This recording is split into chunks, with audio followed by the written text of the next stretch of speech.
Hello, everybody. Welcome to your Premier Injuries Deadline live stream. We're talking all about the important injuries for Game Week 31.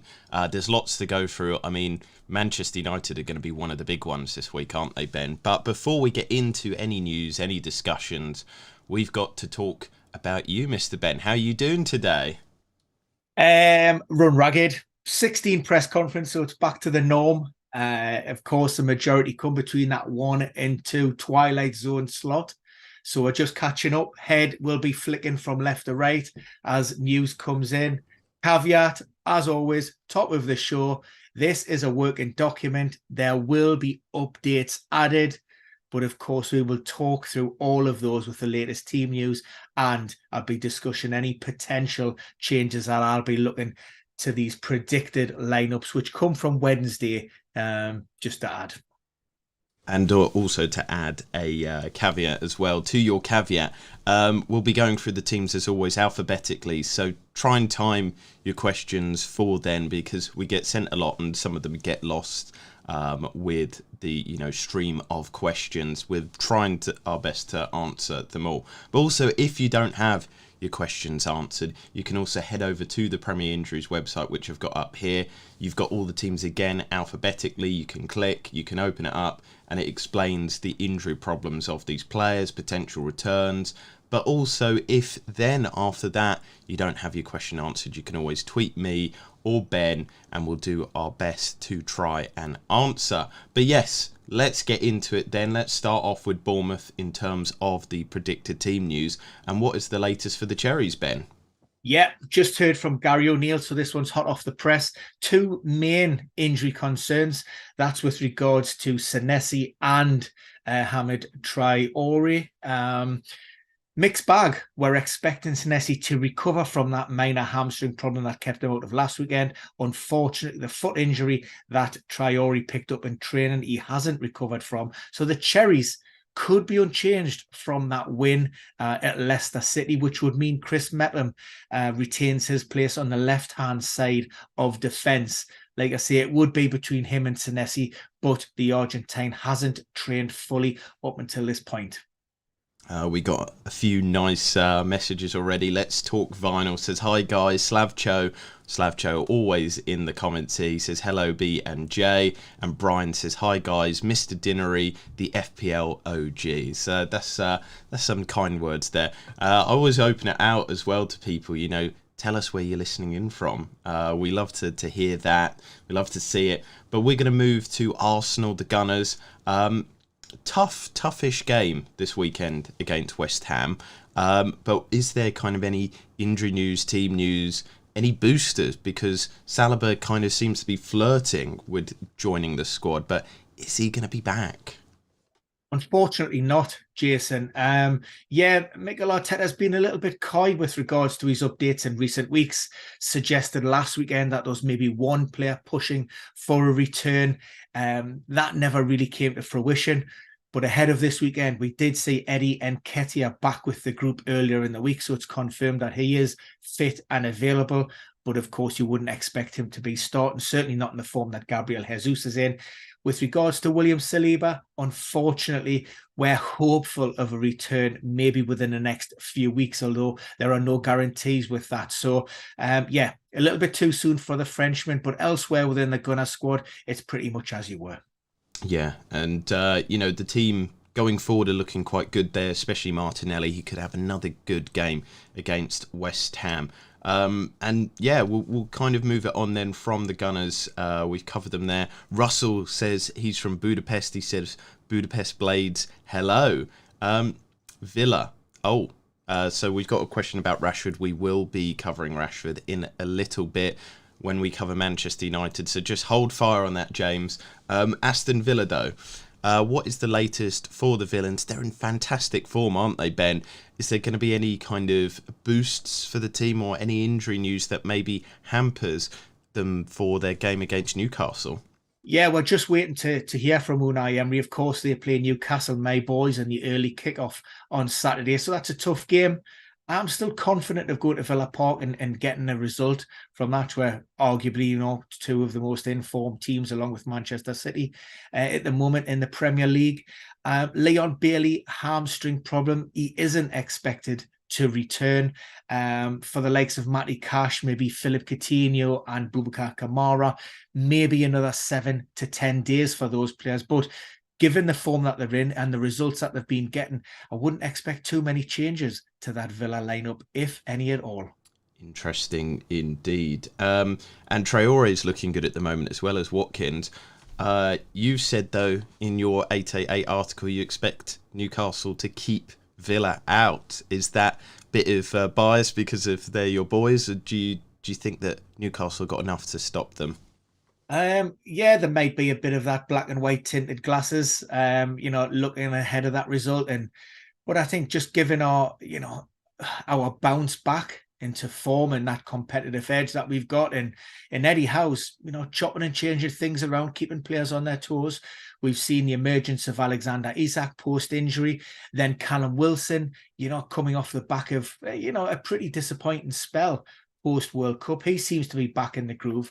I mean, if we play anything like that opening 45 minutes at Brentford, it's going to be a long, hard afternoon. But if you look at how we played in that second 45, and it ultimately Brentford were lucky to get away with a 2-1 defeat. It could have quite easily been 3 or possibly even 4 on another day. So that's the Newcastle that we need to see if we hope to take anything from them. And if we do, then yes, I fully expect 3 points.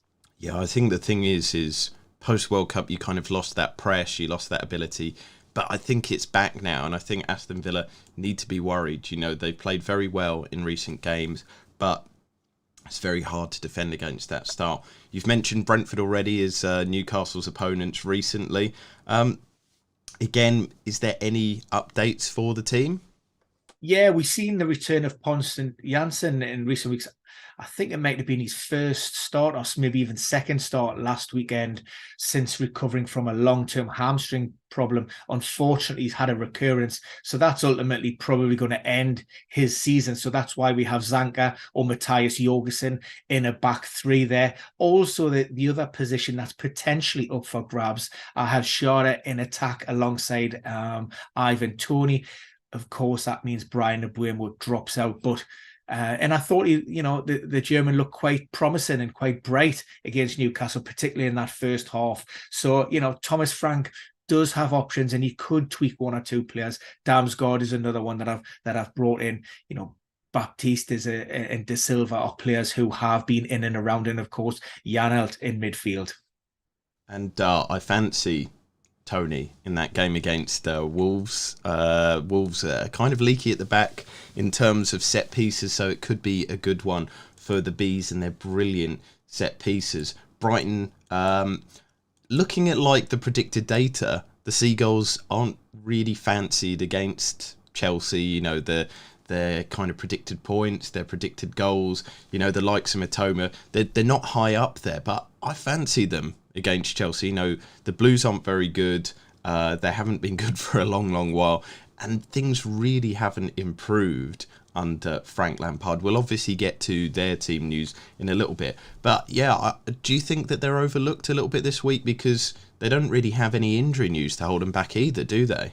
Yeah, the Graham Potter derby. This is a big one, and like I say, results-wise, I think what the data sometimes fails to contextualise, that's based on hard facts. It's just how well Brighton have been playing and just how bad the officiating in some of those games has been. And on another day, we would have seen Brighton come away certainly against Tottenham with 3 points in the bag. So, maybe that's to be considered. But look, there's at least one enforced change. That's Levi Colwell. He's ineligible against his parent club. But in Adam Webster, there's a great deputy. He was man of the match last time he started for the Seagulls.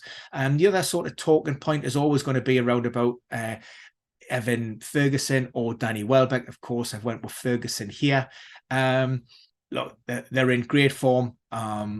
Roberto De Zerbi's got them, he's took them on a level since Graham Potter left, which so soon in his tenure I didn't think would be possible. But it just goes to show, with their recruitment, you do your due diligence, you do all of that hard work, and it pays off.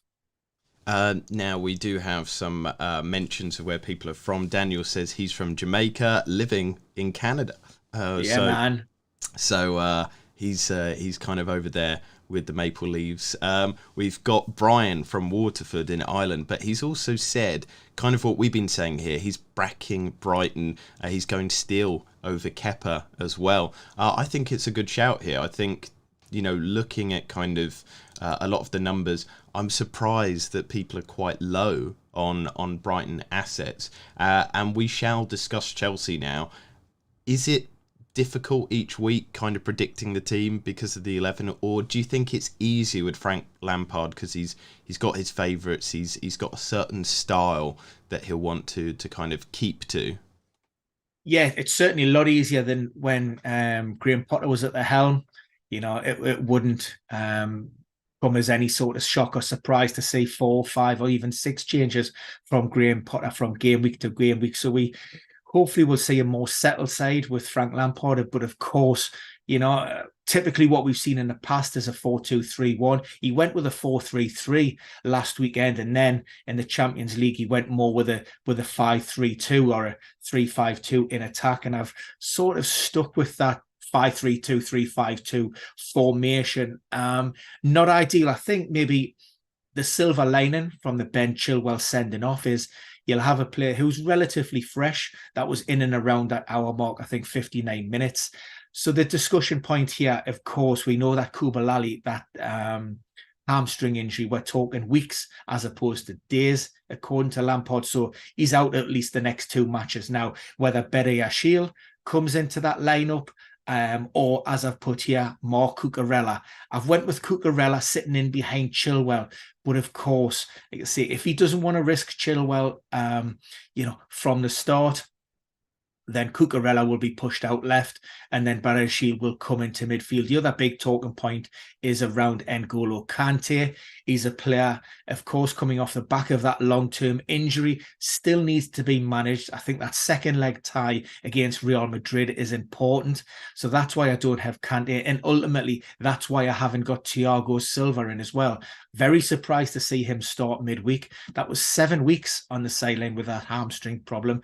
And again, the expectation for him to maybe start again, this week and then potentially in the Real Madrid is just a little bit too much. So that's why I'm keeping him out of the starting 11. I do actually have, and this shows how things will change. I actually have Mountain as a centre-back on this example. That's to be changed. I was messing things around and moving them about. So this is one that will be updated, and I'm expecting, and let's not rule out sort of Chabaloa either from that. So this is a tough call. It could be Chabaloa on the right-hand side with Fofana central. Well, it's I was going to ask about Mason Mount, but you've explained the reasoning there. You kind of YOLO'd it, I guess. You just kind of had a little bit of fun with the team there. Geo Boys has asked, start Kepa over Pope in FPL. I wouldn't. I'd start Pope. Wouldn't you, Ben? Do I say Newcastle keeping a clean sheet? They've certainly obviously got the best defensive record in the top flight over the course of the campaign. I don't think in recent terms they haven't been as solid as maybe I would have liked. But then again, I'm no great fan of Chelsea on performance, and I think the loss of Kubalali and the uncertainty with regards to Thiago Silva and Ben Chilwell and the second leg tie against Real Madrid, then yeah, I think I would still probably opt for Pope. Although, what is it that Gandhi says, Jason? Oh, yes. Yeah, Gandhi says never back the early kickoff. Oh, so that's a very good point, actually. And Gandhi usually comes out on top in those situations. He's got an incredible FPL record stretching back over a century now. Slavcho has said Cucurella cost Chilwell his place in the rematch with Real. We might see Mane and Sane all over again. I think it was Chilwell cost himself there, wasn't it? It was a silly mistake. But for FPL, it's a positive because he'll be rested. He's more likely to keep his place in the team. Lampard, so Nasu said, Lampard mentioned he will start players that didn't get much time against Madrid and also Wolves. I guess this is the problem though with Chelsea, is you're going to have people coming in and out of the side because the squad is so big now. They've got 2 or 3 players for almost every position. It's a selection nightmare, and Lampard has the almost impossible job of keeping them all happy till the summer, until some of them are kind of, loaned out, sold. It's a very difficult situation. And No Name has come in and said Mount centre back is clear. He likes that shout. So we'll see. I'm actually, do you know what? I'm thinking, even though Cucurella came off the bench midweek, I'm thinking that maybe Chilwell starts maybe in a 4-3-3 with Cucurella obviously starting in that second leg and Badiashile coming in on the left-hand side of Fofana. Okay. But then Fofana's coming off the back of that injury as well. So then does Chabaloa force his way in? I've got something definitely to do with that Chelsea lineup. Yeah, it's a difficult one. Like you said, there's so many people, but also there's a lot of underlying injury narratives that people aren't aware of, Reece James, look, is he another player that can be starting, 3 games in a week? Given his injury problems this season. Azpilicueta returned to the matchday squad midweek. Is he ready to start? Probably not. But look, it's another name to throw in the hat. There's also another name to throw in there. Dan Popescu says Mendy will come back in the team sooner rather than later. We know that Kepa and Lampard don't have a great history. He obviously is starting at the moment. But do you think that Dan is right there, that Mendy will come in at some point?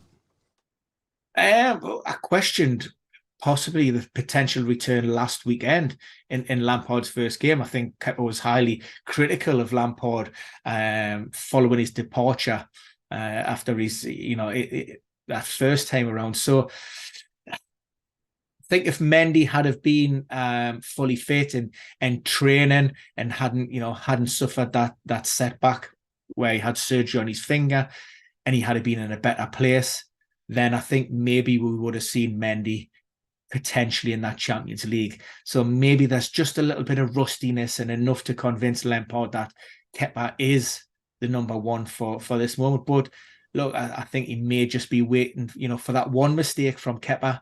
And yes, Mendy to come into that starting 11.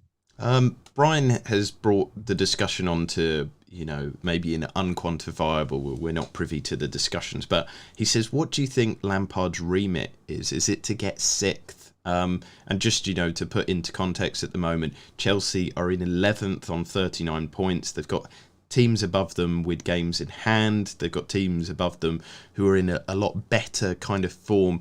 And the team in 6th at the moment are Aston Villa on 47 points. So it's, quite a big stretch already, 8 points to be able to get into that position there in the 8 games that are left. What do you think is Lampard's point of being there? Is he to steady the ship?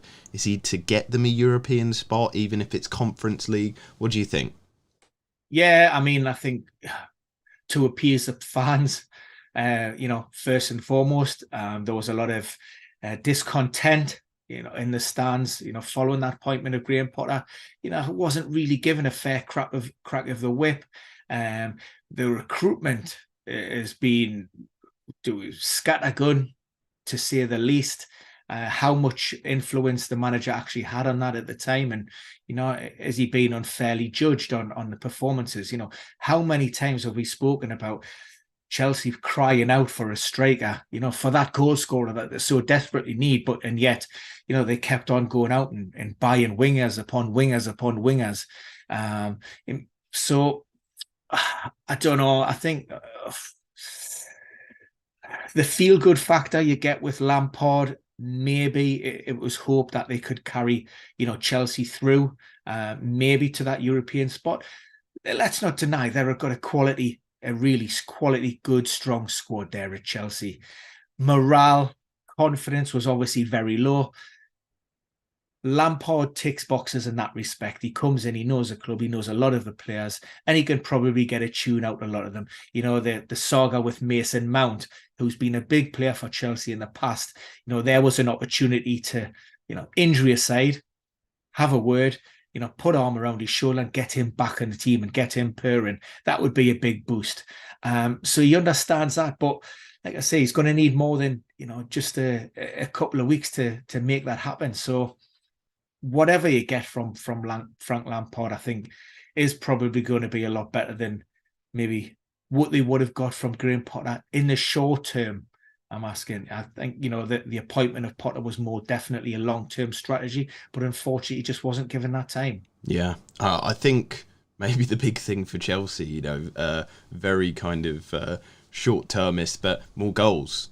They need more entertainment. I think, you know, a lot of those players, especially in the forward line, are lacking confidence. The likes of Havertz, João Felix, you know, they're where is the creativity? Where is the fun in the side? You know, they've not really hit any heights in terms of goal scoring this season. And, you know, in recent games since game week 23, 7 goals from an XG, which is still not a very good XG of 12.27 in 9 games. You know, they're not a highly entertaining side anyway, and they're not putting those chances away. You know, for all his faults, I think Lampard is able to get a bit more of interesting football. So let's move it to the next team, Crystal Palace. Jandre says, hi Ben and Jason, bit late, but he's here. He's joining us. Let's have a look, though, for the Eagles. They're flying high at the moment, aren't they, Ben? Hodgson has really got a good tune out of them. You know, maybe Chelsea should have got Roy Hodgson in. You know, who would have thought that Crystal Palace would be a free-flowing, high-scoring team? 5 last week.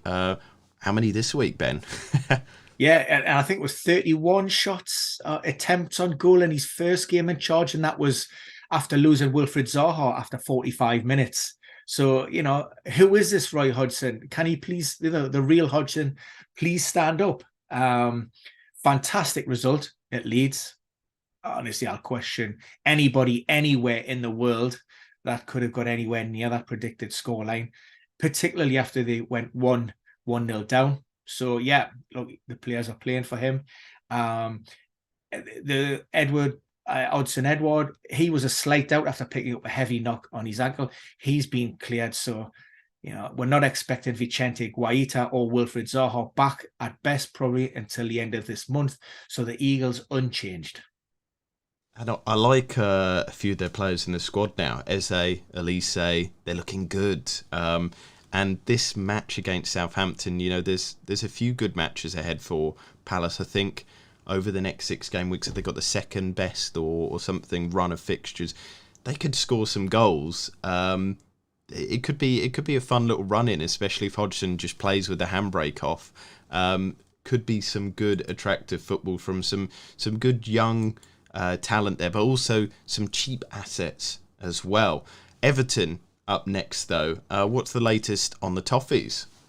Yeah, unfortunately, the Toffees have lost Seamus Coleman. That's a hamstring problem. So this brings up a little bit of a dilemma in terms of, you know, potential starting 11. The obvious choice, as we've went with here, would be Nathan Patterson to come in on the right-hand side. But we know he's not long back from a fairly lengthy injury, and it will come down to a decision with regards to match fitness and sharpness. Typically we've seen Ben Godfrey on the left-hand side. He could switch flanks and compete with Patterson for that Varyan berth. And I've got Michaelenko in on the left-hand side. We've seen Godfrey pulled off at Old Trafford at half-time, got a bit of a run around, I think it was off Anthony, got the ball over the top, caught out a couple of times during that only 45 minutes.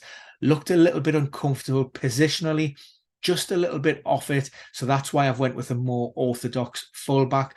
Elsewhere within the team, I've got Tom Davies in there. Sean Dyche went with a 4-4-2 again during that opening 45 minutes. I think it was Ellis Sims who was up top alongside Damari Gray. Again, that didn't quite work out. So I've went back to that more familiar 4-5-1. Whether it's Tom Davies in there, we'll see. But that's how that's the Everton lineup for now. Be interesting to see how they adapt to their situation. Fulham up next. How many more games is it for Mitrovic, Ben? We have 5. Is it 5? Is it 5? How are Jason? You're killing us. I put you on the I spot there, think sorry. no, it's 6. He's done 2.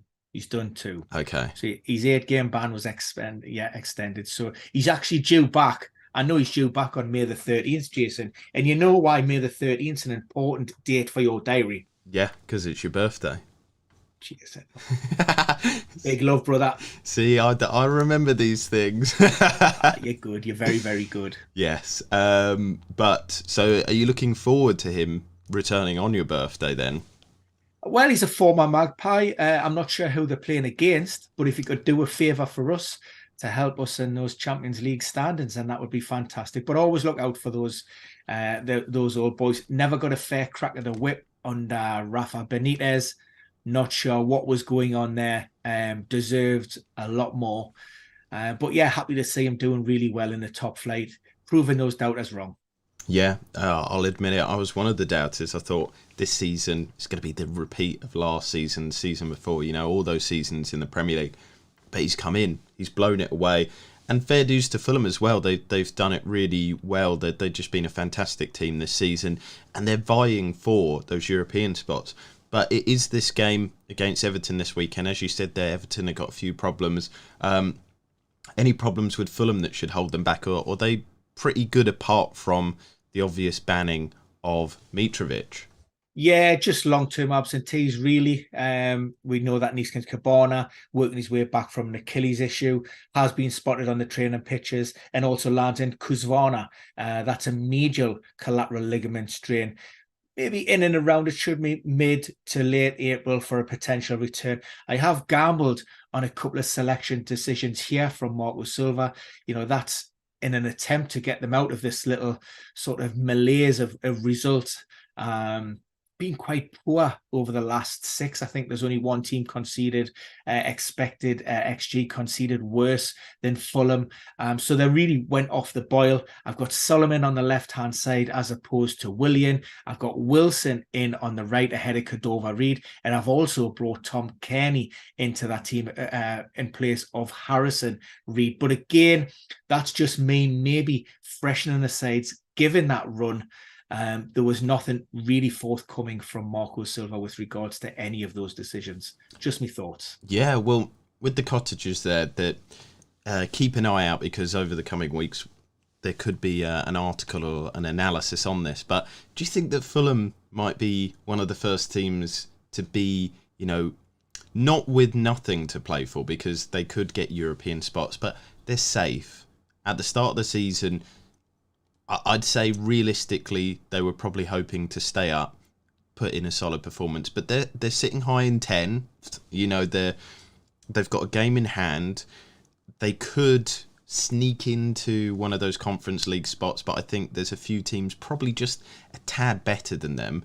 Do you think this is, the last few games is because they're kind of safe? What else do they need to play for? Is it that time of the season for them?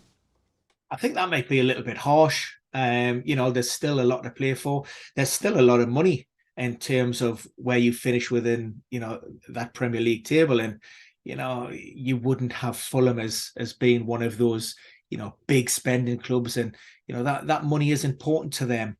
I just think if you had asked, at the beginning of the season, most supporters, hand on heart, if at this stage, would you expect, would you be happy if you are in and around that mid-table, that 9th, 10th, 11th place? I think most of those people, would have snapped your hand off. It's been a fantastic campaign for them. Of course, they don't want to, end it with a whimper.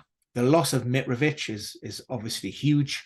Vinicius hasn't quite found his groove yet. So, you need to contextualize it that way. But, players probably have overperformed for the most part, and maybe they're just finding their level a little bit now. And like I say, when you've got a relatively small squad, you're going to miss, those real top class, real quality players in Mitrovic, and that's probably reflected in recent results.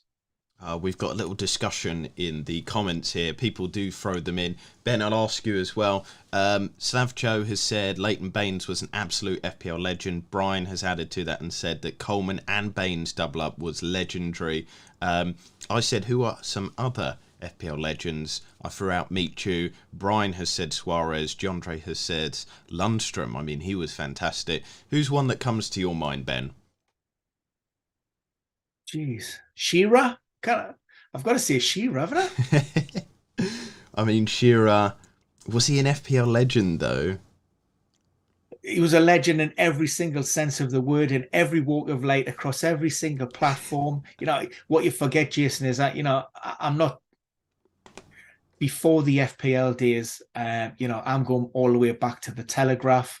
I'm a lot older than you. So I remember I've been involved in fantasy sports and particularly in the Premier League since the early noughties. Round about 2000 is really when we sort of started kicking things off, particularly with Physio Room. So, there's a few old boys, a few old names that we like to throw in the hat back then. But Shearer certainly sticks into mind for on a Tyneside, the number 9, the black and white, the legend that he is. Yeah.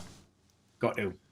Sacrilegious of me to even question that. Yeah. Disgusting. Slavcho has said Mahrez 2015-16. He's also said Yaya Touré's crusade for City. And Brian Morrissey has said that RVP season at Manchester United. I mean, first of all, I've insulted you, and now somebody's mentioned Robin van Persie at Manchester United. That's time to move on from that discussion.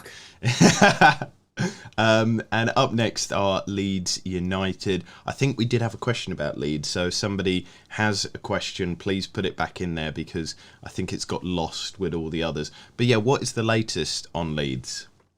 In terms of potential returners, and I'll stress the ones that we know about, Javi Gracia said there were 1 or 2 knocks and players who haven't been training, but let's not forget the game is on Monday, so there's still sessions on Friday, Saturday, and Sunday to consider potential, availability around that. Now, the Leeds boss did mention that result against Crystal Palace, which was truly awful if your Leeds support a 5-1 at home.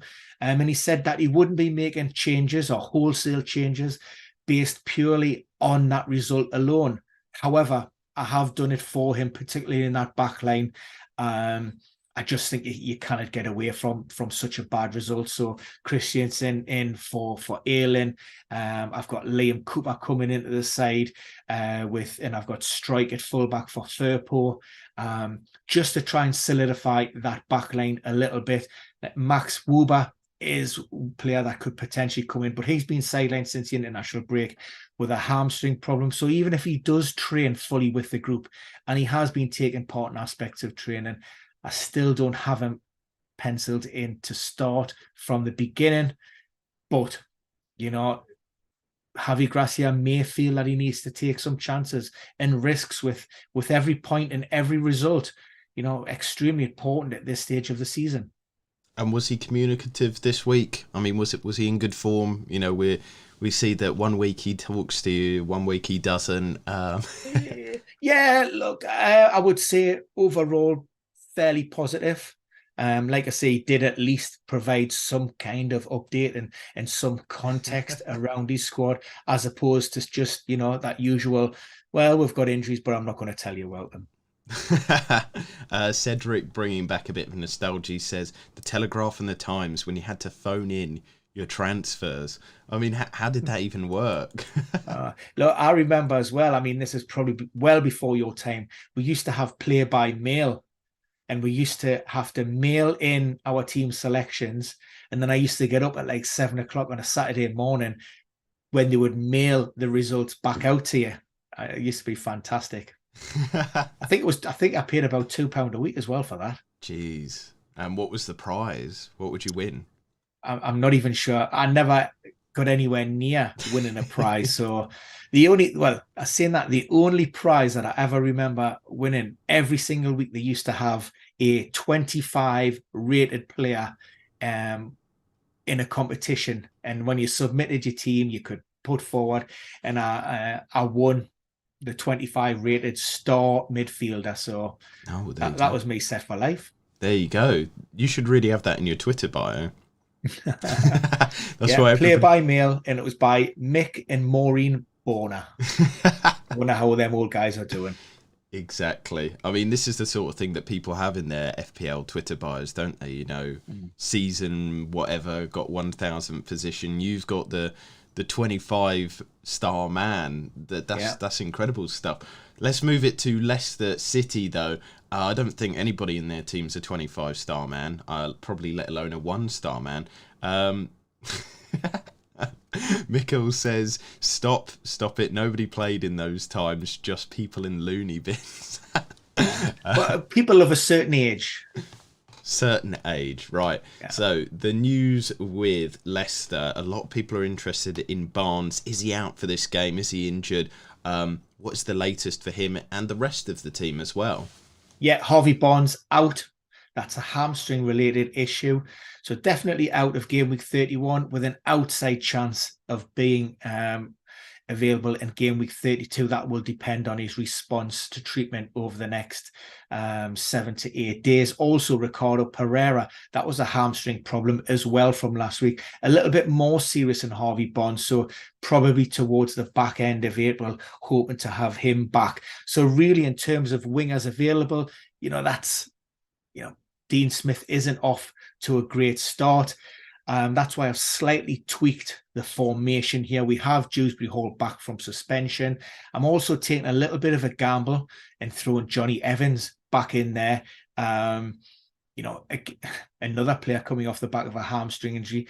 Not a lot of training, but again, opportunities where you can't afford to pass them up. Nobody's expecting anything in the reality. But if they can get some minutes under the belt and they can get a half decent performance, then maybe a little bit of that confidence and morale will carry them through, those remaining games of the season. I guess a question, I think it was from Slavcho as well. What do you think on Dean Smith as the temporary manager? Leicester had to do something. There was absolutely no doubt in my mind that, if it had continued in the current vein, they were down. They were gone. That result last week, again, was an absolute shocker. So in Craig Shakespeare, they have a manager or assistant there who, again, has a bit of an understanding of the club. So it brings that element to it. And then also John Terry to improve the side defensively. Am I right in thinking, is it the Foxes? Only one team have conceded more since the World Cup, or they have so they have one of the worst defensive records. And if you're going to do anything, and particularly if you're struggling to get goals, then you need to solidify that backline. You need to create that foundation, and that's what John Terry is good at. That's what he was renowned for. So it makes a lot of sense. Ask that question again after game week 38 to see whether it's paid off or not. Defences keep you up. The teams that have the strong defence usually stay up, but the teams that concede the most goals always go down. So let's continue with our analysis of the injuries. Liverpool up next. What is the latest for the Reds? Because there seems to be quite a few people pushing their way back into the 11. Could that disrupt maybe some of the people who are already established? I've got Thiago coming on the left-hand side. We've seen Curtis Jones starting there in recent games. Thiago got minutes from the bench following his return last weekend against Arsenal. Liverpool was superb, by the way, in that second half. Arsenal lucky to come away with a point in the end. They've had a good week on the training pitches. Two slight doubts, concerns. Ibrahima Konate, he's only rejoining the group for the first time today, and also Allison, he's been on an individualized program, but again, the game on Monday night certainly helps. Luis Diaz is a player, barring any kind of reaction, will be included in the match day squad, but of course I think it's around about 6 months since he last played, so his integration will be slow, but it's a much needed and much welcome boost. Well, this is the thing. Included in the squad, might he come on for a few minutes towards the end of the match? Manage conservatively, get that into his legs just a few minutes here and there. Yeah, I mean, it's a lot easier this season to reintroduce and integrate players, with a 5 substitute rule. Had it been under, that 3 player, then you're limited and you're restricted. And of course, there are other influencing factors that could determine. But I think Jurgen Klopp will certainly be looking to get him some minutes. So, as we approach that business end of the campaign, that last 3, 4, 5 matches, then, Luis Diaz will be hoping to be pushing for a start in that Liverpool side.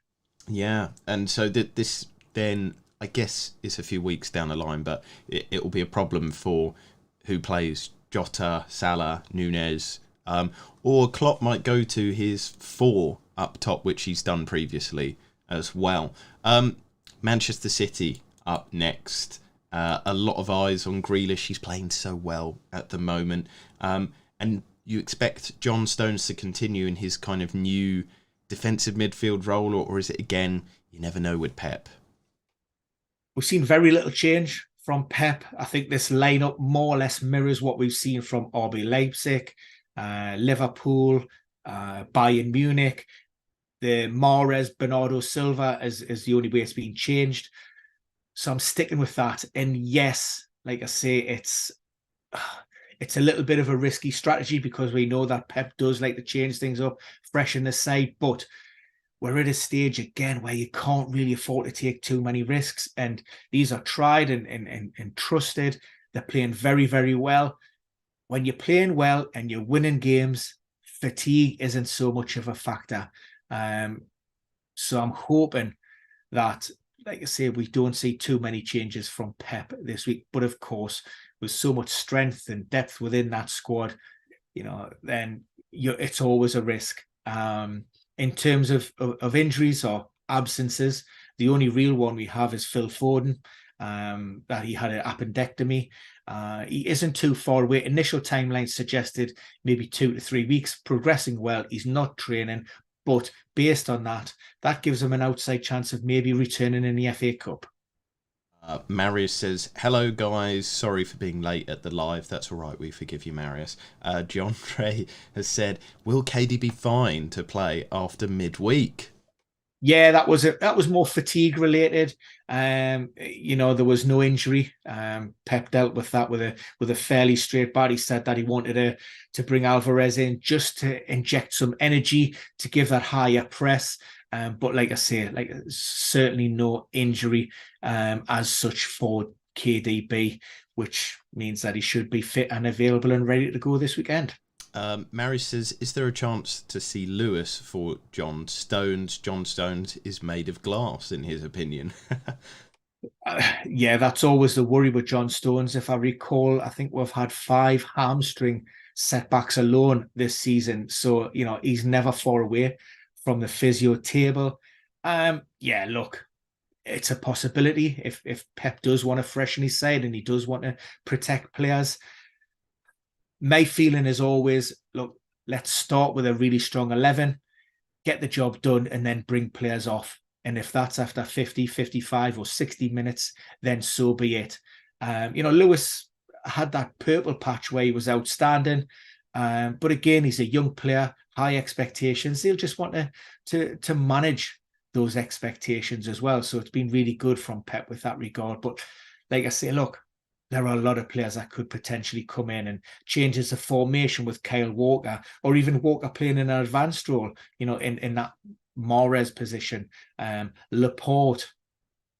So, look, yeah, it's always a gamble and it's always a risk, but I'm going to stay with the tried and tested from the last few game weeks. Interesting. Brian has said he brought in Mahrez for Rashford on a short-term punt, so he's got Grealish, Mahrez and Haaland. Quite exciting having the treble up there against Leicester as well. I think it's going to be a bloodbath. I think there's going to be a lot of goals and an exciting game. Manchester United up next. A lot of team problems here. Not just the Shaw and Rashford, where I think there's a lot of attention, but we see Martinez, Varane. We've seen a lot of injuries, and I think that's going to really disrupt the team, which has not been in great form recently anyway. What is the latest, Ben? What can you talk us through? Right, where to start? Well, we'll start on the two centre-back pairing. Certainly Martinez looked to be the worst of the two. So he's almost certain out of the game, although we're less than 24 hours from that game against Seville. So the full extent of the problem is not yet known, or certainly hasn't been released publicly. They're still doing further evaluations to pinpoint the problem there. But that didn't look great, helped off the pitch. So that's why we have Harry Maguire on the left-hand side. Rafael Varane, this is a problem that's been managed over the last few weeks, and I think tweaked the problem. We know that he's had issues with his hamstring in the past. Eric Ten Hag was very non-specific in terms of what had happened, but he did say that it was non-contact. That does suggest that we're probably talking about that muscle problem. So that's why we've got Victor Lindelof in there as well. Elsewhere within the team, Wan-Bissaka started Thursday night, Dalot in. On the left-hand side, Malacia, he has been starting in the absence of Shaw, but there's a good chance that he returns. He has been training. Like I say, if he comes through those remaining sessions fine, then I expect him to start as well. A little bit higher up, in terms of domestic football, Casemiro is back. He's had a 4-game domestic ban. Who sits alongside him? Well, McTominay is a strong possibility. Again, he's expected to shake off a minor knock. Initially, I was maybe toying with the idea of Christian Eriksen, maybe getting some minutes from the off. But I just think if McTominay is past fit, then he probably gets a nod. He's done fairly well in recent times. Sabitzer keeps his place centrally just behind. I've got Wout Weghorst leading the line, and that's because we do know that Anthony Martial does struggle with injuries when he's playing games in quick succession, particularly as he's coming off the back of an injury. The other discussion points, I have Fernandes on the right-hand side. This time we have seen that on a couple of occasions before, namely in the derby against City. That means Anthony misses out. And there was a little bit of confusion with regards to Marcus Rashford. I didn't actually see the post-match comments on Thursday night from Eric Ten Hag. Followed those up from the BBC and also the club's website. Now, the club's website actually stated that Eric Ten Hag didn't rule out Marcus Rashford for a potential return at Forest this weekend. However, when I seen the actual post-match press conference recording, the website was wrong. Eric Ten Hag was questioned about the second leg tie against Seville. So Rashford is definitely out of the game at the City ground and with an outside chance of being involved against Seville in the second leg. So that's why we have Sancho in again. And with the Rashford situation there, people are asking, game week 33, should they hold on to him until then? Yeah, I mean, as it currently stands, if he was to miss out in the Europa League, then of course he have the FA Cup, and he has every chance of making that game week 33. You can never be 100% certain, particularly with muscle problems. If he suffers a reaction, a response, he can tweak that in training. But in terms of the current timeline that we have, and the evaluations that have been made, it is a fairly minor adductor issue. In and around maybe that 10 to 14, maybe 21 days. So you should be there or thereabouts. It's about what happens when you go through these recovery protocols. Once you increase those intensities, the body's response to that. So that's why you can never be 100% certain, because again, until you put your body in a position where it's being stressed and you're increasing that load, you're just not going to know how it's going to hold up, or if indeed it is going to hold up. Mikkel says on the FPL site, it says Rashford is expected back on the 27th, game week 33. I don't want to, take a massive dump on the FPL site, but it's not very good for like projected expected returns, is it, Ben? I think you're pretty much on the money there, Jason. It doesn't take too much of a, you don't need to be Sherlock Holmes to have a look at some of those potential return dates and some of those percentage statuses of players on the site, which don't necessarily reflect the reality of the situation, let's just say. That's very diplomatic of you. And maybe an even more diplomatic answer is just head over to the Premier Injuries website, where it's a much more accurate analysis as well. And also you can ask Ben and me. We're always happy to answer questions. I always see it through the week. You answer plenty of questions for people on your Twitter. Newcastle up next. Like I said, this is quite an exciting game against the Villains. But what is the team news? And I do have a question as well. I guess it's not injury related, but Gordon looked frustrated when he came off. A lot of people were kind of questioning, oh, will he be dropped because of that? Petulant behaviour. Is there any story behind that? Because you've got him in the 11. I mean, was it just one of those moments, professional being annoyed, and it'll be sorted behind closed doors? I mean, he's young, he's enthusiastic, he's aggressive. We've seen Gordon, was it his run-in against Newcastle? I don't recall which player it was. Maybe it's Jamal Lascelles or, Fabian Shaw. But he was right up in the face, not intimidated. He's a winner. Yes, he's a young lad, but he's arrived at Newcastle. He's had a couple of injury issues. He's determined to prove himself.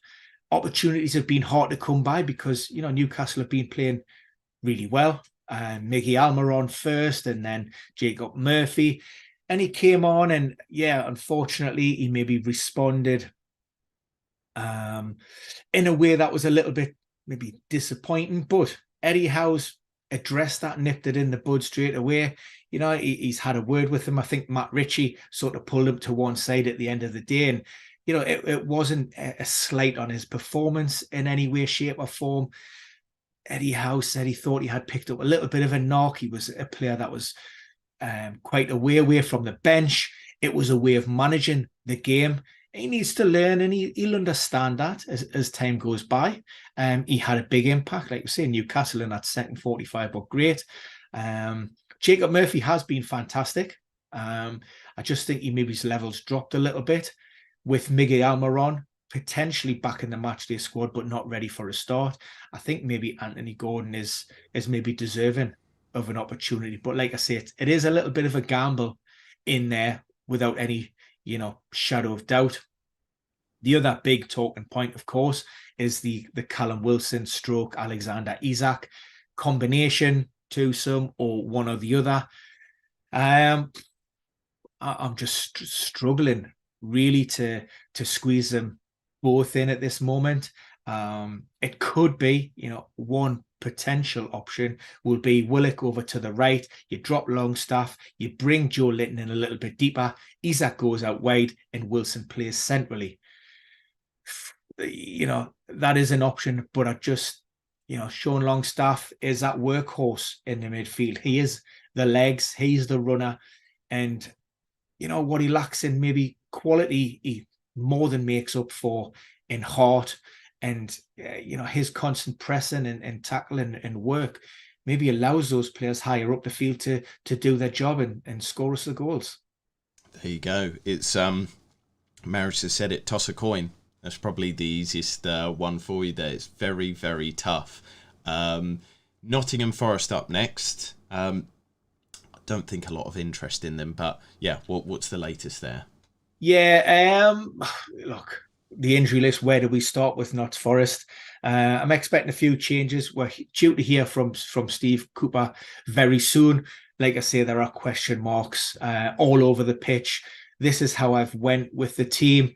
Whether I'm close or not remains to be seen. I think the big, the concerns, and you haven't picked up on it, Jason.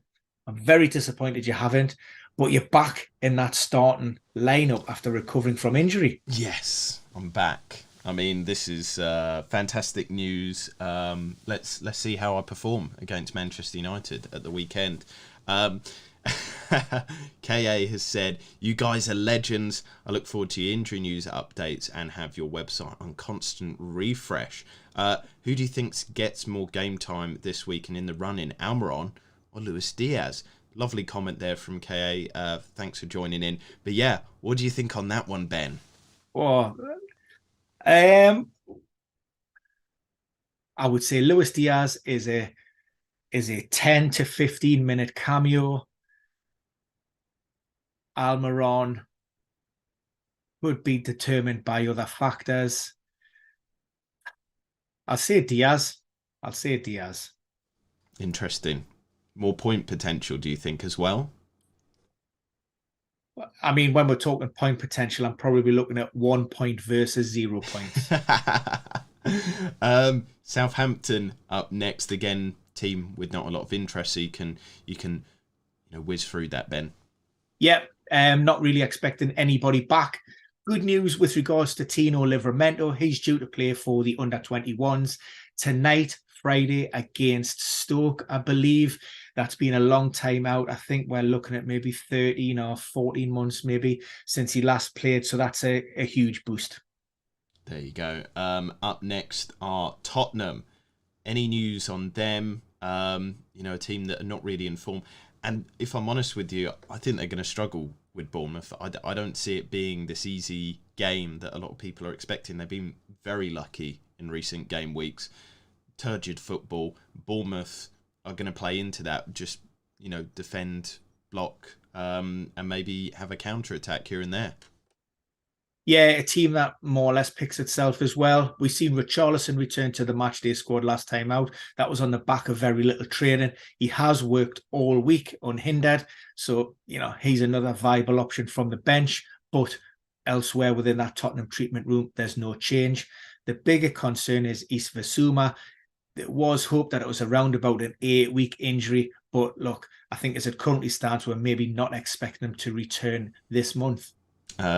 Marius is predicting a Dom Solanke brace. I'd love that as an Arsenal fan. West Ham up next. What is the latest for them after a fairly good performance yesterday?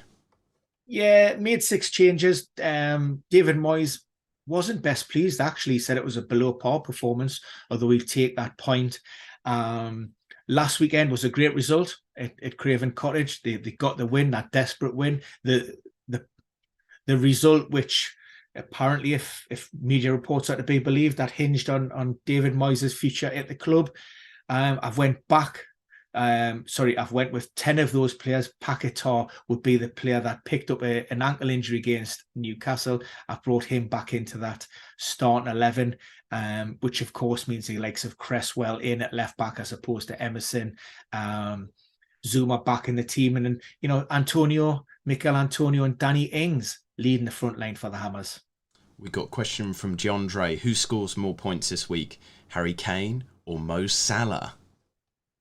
Oh, these are some banging questions this week. Do you know what? the way Leeds defended against Crystal Palace, and I know Liverpool haven't been great on the road, and it's a big game. I know it'll be a fairly hostile environment, but you just have to go with Mo Salah based on how poor Leeds were last weekend. If Palace can score 5, then Liverpool can score 10.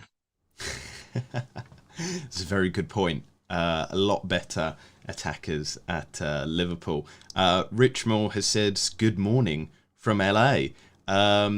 Show off. John Dre has said, is Kanate fairly nailed or will Matip take more minutes?